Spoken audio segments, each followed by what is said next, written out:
പ്രവാസി വിദ്യാർത്ഥികളിലെ പഠന വിഷയങ്ങളുമായി ബന്ധപ്പെട്ട് ഭവൻസ് ഒരുക്കുന്ന ചർച്ചാ പരിപാടിയാണ് എഡ്യൂക്കേഷൻ ടു ഹോം. വിദ്യാർത്ഥികളിലെ ആകുലതകളും പ്രയാസങ്ങളും ലഘൂകരിക്കുന്നതിന് വിവിധ വിഷയങ്ങളിൽ പ്രാവീണ്യം നേടിയിട്ടുള്ള അധ്യാപകർ നയിക്കുന്ന ചർച്ച കാണാം. Good evening to all viewers. Welcome to this episode of Education to Home, an initiative of Bhavans Middle East in association with Janam TV. In this episode, we will be discussing the main areas the children of grade 10 must prioritize while learning social science.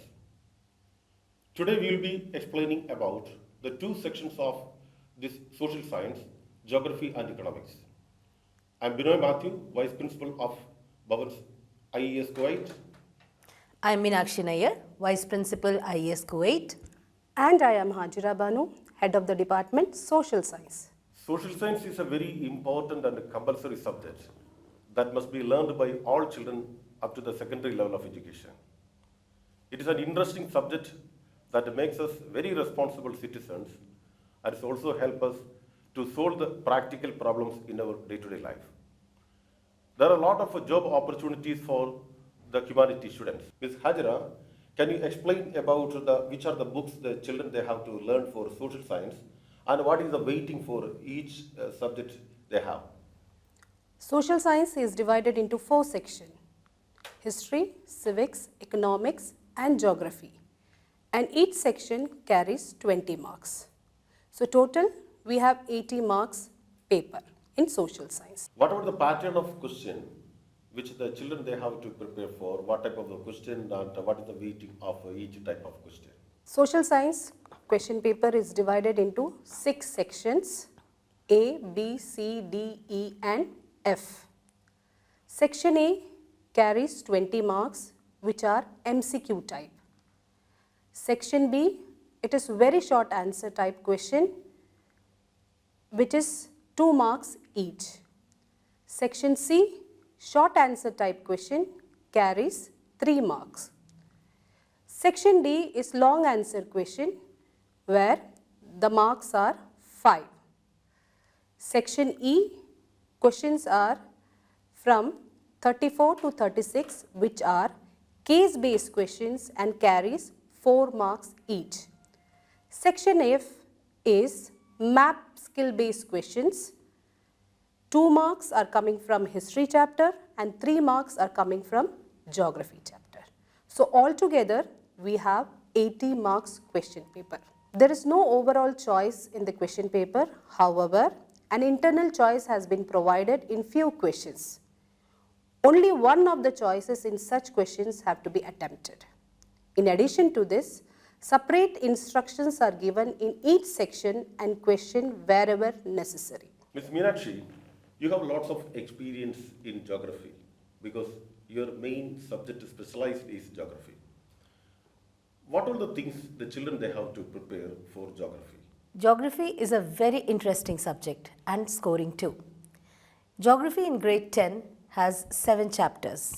All chapters have to be done and the topics for these chapters are: chapter number 1 is resources and development, because in grade 10 we are focusing mainly on economic geography, so they are part and parcel of this. So resource and development, the topics are classification of resources, various types of resources, the Rio de Janeiro summit and Agenda 21, need for resource planning in India, conservation of resources, classification of soil, soil erosion and soil conservation, and map work related to the distribution of soil in India. These are the topics which are included in chapter 1. Chapter 2 is forests and wildlife.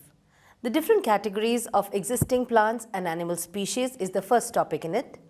Causes for the depletion of flora and fauna, conservation of forests and wildlife in India, types and distribution of forests and wildlife, and how some of the indigenous communities in India have been conserving the forests and wildlife. Chapter 3 is water resources. Water scarcity and the need for water conservation and management is the first topic. Multipurpose river valley projects and integrated water resource management and rainwater harvesting are the main topics of this chapter. Chapter 4 deals with agriculture in India.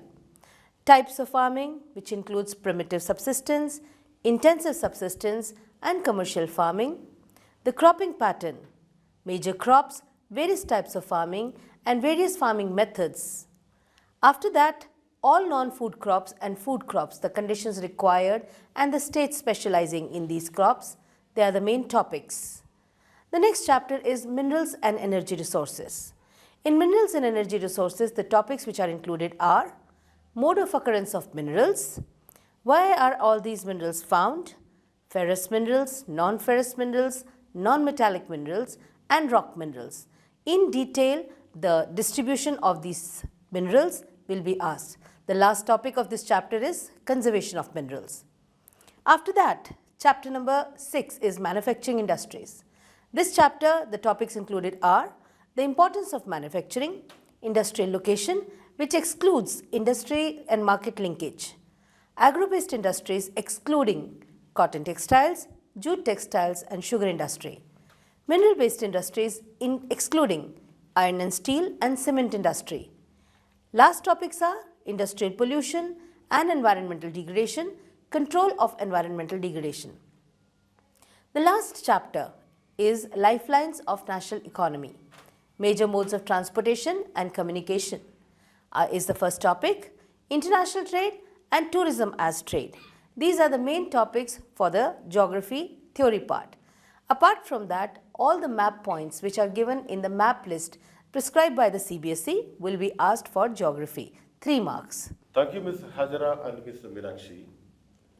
We believe that the children got the idea of major concepts and the topics that they must prepare for the board examination, especially for geography and economics.